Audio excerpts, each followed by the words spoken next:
Hello, everyone. Hope you're having a good day. Welcome to Advanced Functions. This is our first lesson. Let's get started.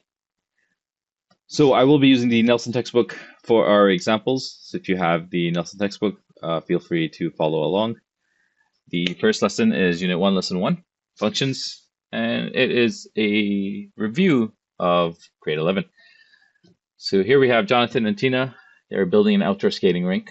They have enough materials to make a rectangular rink with an area of about 1,800 meters squared, and they do not want to purchase any additional materials. They know from past experience that a good rink must be approximately 30 meters longer than it is wide.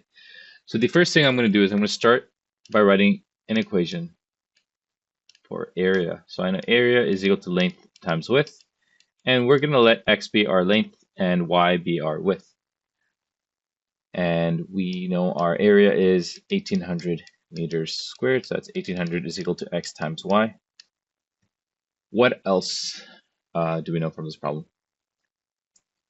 We know that the rink has to be 30 meters longer than it is wide.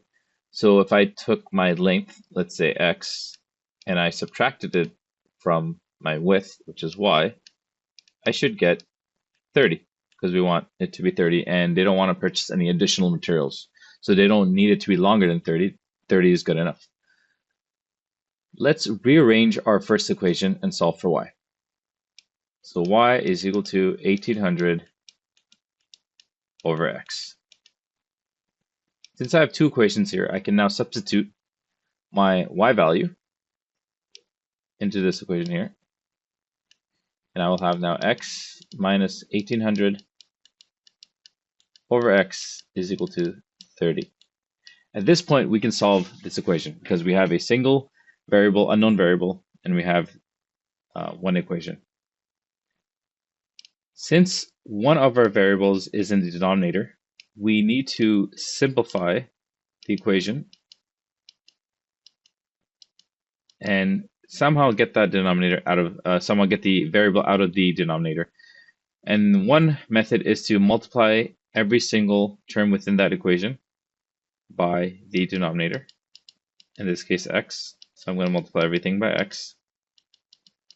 And you see that if I multiply 1,800 divided by x, that just cancels out. And we're left with a very simple quadratic equation. So x squared minus 1,800 is equal to 30x. So let's bring over our x term here, minus 30x minus 1,800 is equal to 0.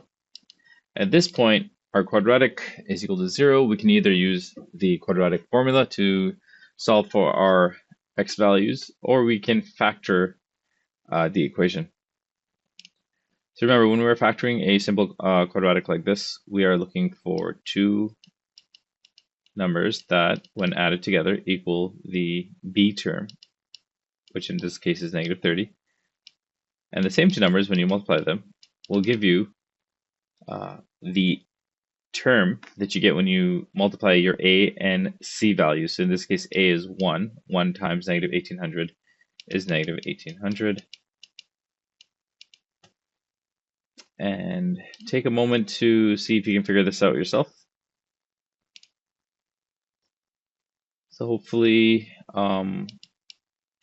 you will agree that the two values that will cause these two solutions to be true are negative 60 and 30. So negative 60 plus 30 is negative 30, and negative 60 times 30 is negative 1,800. Once I have factored my formula, I can just do this. Or I found those magic numbers. I can write my equation like this. And we can now solve for our x-intercepts. So x minus 60 is equal to 0. Bring the 60 over, x is equal to positive 60, and that's one of the answers. And x plus 30 is equal to 0. Bring the 30 over, x is equal to minus 30. So here we have two possible solutions, but remember, we are talking about a real world scenario, in which case we are creating an ice rink, and it doesn't make sense to have a length of negative 30 meters. So we're going to reject this. We're going to say, well, hey, it's not physically possible to have negative 30 meters. So we're going to accept the value of 60 meters as our length. So our length is 60 meters. And what is our width going to be? Well, we know we have an equation here. And x minus y equals 30. So I can substitute my x value, 60 minus y is equal to 30. And then we can bring the y over. So 60 minus 30 is equal to y. And that is 30 is equal to y. So my width is 30 and my length is 60. And that is that.